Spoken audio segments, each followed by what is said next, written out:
الحمد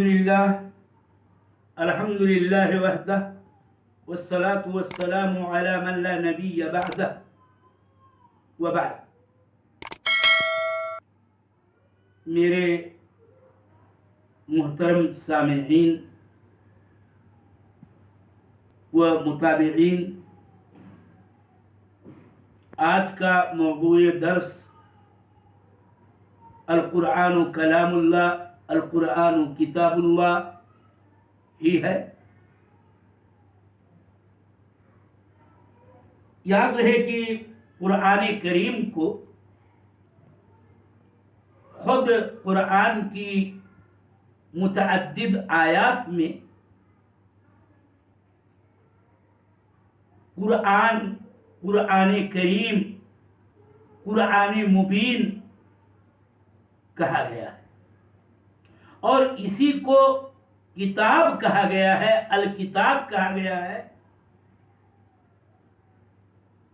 تو قرآن یہ کتاب اللہ ہے. کتاب اللہ وہی ہے جس میں کلام اللہ لکھا ہوا ہے، اور کتابت کی جہت سے اس کو کتاب اللہ کہا جاتا ہے. قرأت کی جہت سے کہ قاری اس کو پڑھتا ہے، پڑھنے کا حکم ہے، پڑھنے پر اجر و ثواب کے وعدے ہیں. اس اعتبار سے اس کو قرآن مبین، قرآن کریم نام دیا گیا ہے. اور دونوں میں یہ تغایر صرف صفت کے اعتبار سے ہے کہ اگر ہم اس حیثیت سے دیکھیں کہ وہ لکھا ہوا ہے، الکتاب کہا جاتا ہے، اور قرأت کے لحاظ سے اس کو قرآن کہا جاتا ہے. دونوں میں تغایر حقیقی اعتبار سے نہیں ہے، دونوں ہی کلام اللہ، جو اللہ تعالی کی صفت ہے، جو اس کی عظمت و کبریائی اور اس کے جلال کے شایان شان ہے. دلیل واضح ہے کہ آیتیں میں نے کہا اشارتاً کہ کئی ایک ہیں. میں سورہ حجر کی آیت آپ کے سامنے پیش کر رہا ہوں کہ ایک ہی آیت میں اسے الکتاب اور اسے قرآن کہا گیا ہے. الف لام را تلک آیات الکتاب وقرآن مبین، یہ ہے الکتاب کی آیات ہیں، قرآن مبین کی آیات ہیں. اسی لیے سلف صالحین کا مذہب اہل السنہ والجماعہ کا قول یہ ہے کہ القرآن اور الکتاب ایک ہی ہے. البتہ اہل بدعات میں سے کلابیہ و امثالہم، ان کا قول یہ ہے کہ الکتاب اور ہے، قرآن اور ہے، گویا القرآن الکتاب کے علاوہ ہے.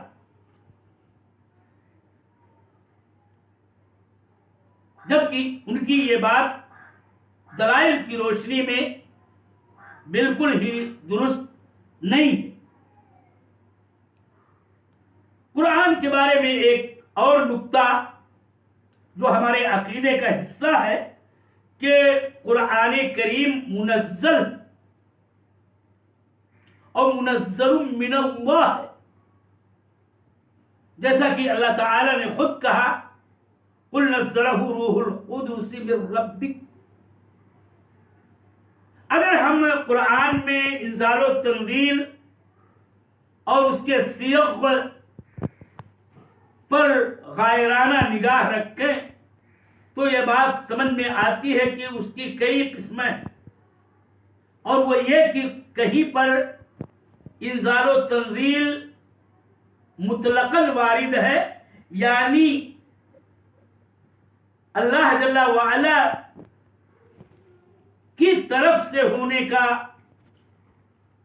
کہیں ذکر نہیں ہے، اور مطلق کہاں سے نازل کہاں سے اترا اس کا ذکر ہی نہیں ہے، اور یا تو پھر اس کا ذکر ہے کہ غایت ابتدا ایک آیت کا ذکر ہے، اور وہ اللہ کے علاوہ کی طرف سے انزال و تنزیل کی بات وہاں پر ہے، اور تیسری قسم ہے کہ وہ انزال و تنزیل من عند اللہ، من ربک، رب جل وعلا کی طرف سے ہے۔ تو پہلی قسم جو مطلقاً وارد ہے اس کی مثال قرآن کریم کی یہ آیت کریمہ ہے کہ وَأَنزَلْنَا الْحَدِيدَ فِيهِ بَأْسٌ شَدِيدٌ وَمَنَافِعُ لِلنَّاسِ۔ اب یہاں حدید کے انزال کا ذکر مطلق طور پر ہے، یعنی یہ صراحت نہیں ہے یہاں کہ یہ انزال کہاں سے ہے، کس کے پاس سے ہے، کس کی جانب سے ہے، کہاں سے ہے، یہی معنی ہے اس کے مطلق انزال کا۔ اور دوسری قسم یہ ہے کہ انزال کی غائب کے شروعات کا ذکر ہو، اس طور پر کہ اللہ کے علاوہ کی طرف سے کا تذکرہ ہو، جیسے کہ آسمانی بارش کے متعلق آیات ہیں جن میں من السماء کا لفظ آیا، جیسے کہ قرآن کی یہ آیت کہ وَأَنزَلَ مِنَ السَّمَاءِ مَاءً، کہیں پر ہے وَأَنزَلْنَا مِنَ السَّمَاءِ مَاءً، تو یہاں پر غائب کا ذکر بدایت کے طور پر سما کی جانب سے ہے، اور تیسرا استعمال یوں وارد ہے کہ انزال کی بدایت الغایہ اللہ کی طرف سے ہونے کا ذکر ہو، جیسے کہ قرآن کے بارے میں آیات کئی ایک ہیں جس میں صاف اس بات کا ذکر ہے کہ اللہ تعالی نے یا تو یوں کہا کہ ہم نے نازل کیا، ہم نے اس کی تنزیل کی، اور کہیں پر یوں آیا جیسے کہ یہ آیت کریمہ قُلْ نَزَّلَهُ رُوحُ الْقُدُسِ مِنْ رَبِّكَ وَأَنزَلْنَا إِلَيْكَ الْكِتَابَ، یہ آیت ہے، اور اس کے علاوہ بھی آیتیں ہیں۔ اب یہاں پر یہ جو دوسری نہیں بلکہ تیسری جو قسم ہے اس کے استعمالات کی، یہاں پر وہی قاعدہ جاری ہوگا کہ اگر منزل یا منزل عینی ہے تو یہ ہے مخلوق کا انزال اور مخلوق کی تنزیل مراد ہوتی ہے مطلقاً والے میں، یا اللہ کے علاوہ کی جانب اس کی اضافت ہو، جیسے کہ وہ نزلنا من السماء ماء مبارکہ، تو یہ مخلوق کی تنزیل اور مخلوق کا انزال مراد ہے۔ لیکن اگر منزل یا منزل کی اضافت رب جل وعلا کی طرف ہو اور اس کی جانب سے ہو، اور من حرف جر کے بعد لفظ الجلالہ اللہ کا رب جل وعلا کا ذکر ہو، تو یہ اضافت معنی ہے، اور یہاں منزل اور منزل یہ اللہ تعالی کی صفت ہوگی، یہ اضافت الصفتی الی من یتصف بها اضافت الصفت الموصوف کی قبیل سے ہے کہ یہاں منزل منزل اور منزل کی صفت ہے. اور اسی لیے ہم اہل سنت والجماعت ان آیات کی روشنی میں یہ اعتقاد رکھتے ہیں کہ قرآن کریم جس کا انزال و تنزیل اللہ کی جانب سے ہے یہ اللہ تعالی کی صفت ہے. اور شیخ الاسلام ابن تیمیہ رحمہ اللہ نے اسی لیے اس قسم کی آیات کو یہاں ذکر کیا ہے اور اس سے یہی استدلال کیا ہے کہ کلام اللہ یہ منزل من عند اللہ ہے اور یہ معنی ہے اور اسی لیے یہ اللہ تعالی کی صفت ہے.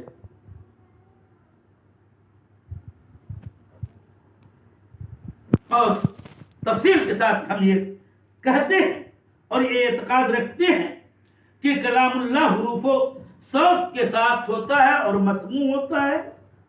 چنانچہ اللہ تعالی سے جبریل، روح امین، روح القدس نے سنا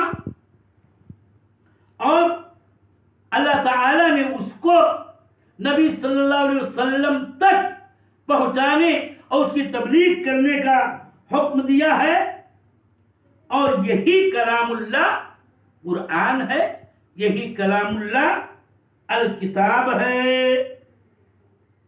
اور ایک فائدے کی بات اتنا میں ضرور بتا دوں کہ ایک اور چیز ہوتی ہے کہ جس کے ابلاغ کا حکم تو ہے مگر وہ قرآن نہیں ہے اور وہ ہے فتویٰ من اللہ اور حدیث قدسی. اور میں اگلے دروس میں ہو سکتا ہے یہ بتاؤں کہ کلام اللہ قرآن اور احادیث قدسیہ جس میں اللہ کے رسول اپنے رب سے روایت کرتے ہیں دونوں کے درمیان فرق کیا ہے.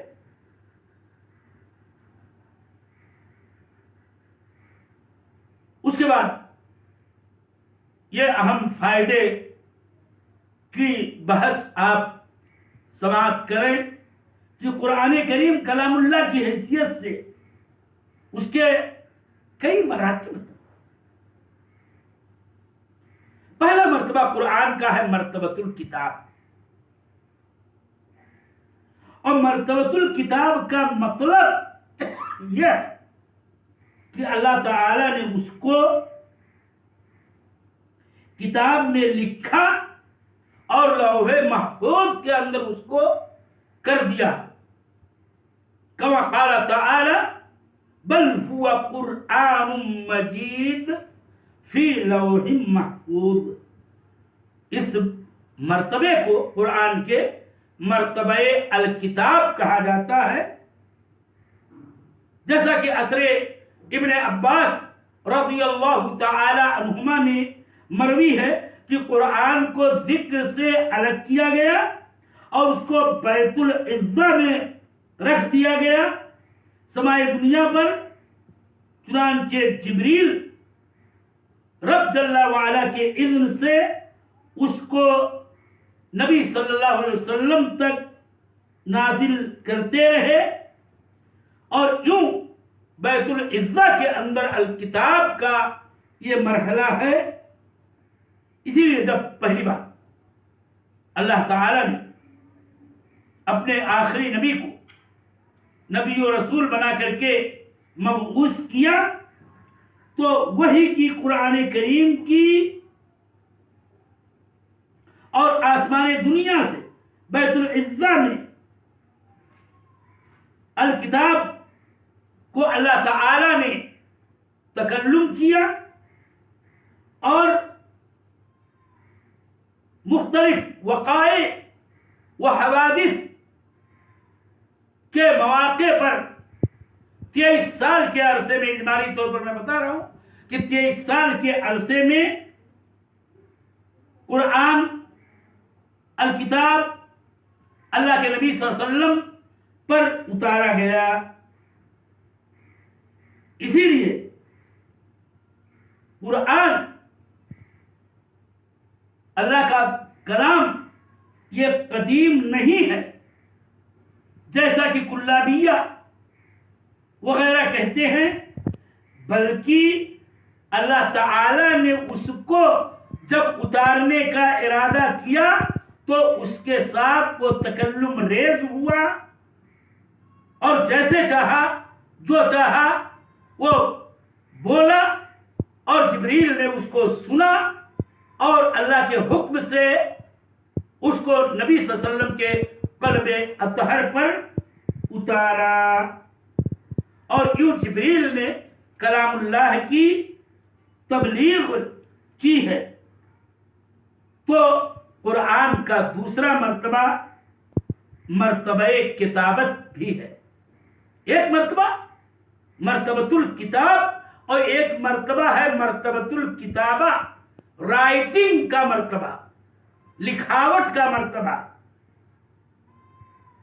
جیسے کہ ہمارے پاس موجود مصاحف میں قرآن پاک لکھا ہوا ہے، اور اس سلسلے میں آپ احادیث نبویہ کا وہ ذخیرہ سنیں اور جانیں اور پڑھیں تو معلوم ہوگا کہ اللہ کے نبی صلی اللہ علیہ وسلم کے قلب اطہر پر جب قرآن کی آیتیں اترتی تھی تو آپ نے چند اپنے اصحابہ کرام رضوان اللہ علیہم اجمعین کو مأمور و مقرر کر رکھا تھا کہ ان آیات کو لکھ لیا کرتے تھے۔ یہ ہے مرتبۃ الکتابہ۔ فالقرآن عندنا مکتوب فی المصاحف کما نرى فی کل مصر وعصر۔ اور تیسرا مرتبہ قرآن کا ہے، وہ ہے قرآن کا وہ مرتبہ کہ جس کو بولا گیا اور جس کو سنا گیا کہ اللہ تعالی نے نبی کو جب لوگوں کی طرف مبعوث فرمایا اور قرآن کو جیسے کہ اس نے چاہا اور جو چاہا وہ بولا، اور جبریل نے اس کو سنا اور جبریل نے بحکم رب اس کو نبی صلی اللہ علیہ وسلم تک پہنچایا۔ یہی قرآن ہے جو نبی صلی اللہ علیہ وسلم کو عطا کیا گیا ہے، یعنی قرآن و کتاب دونوں ہی ایک ہیں، اس کے علاوہ اور کوئی چیز نہیں ہے۔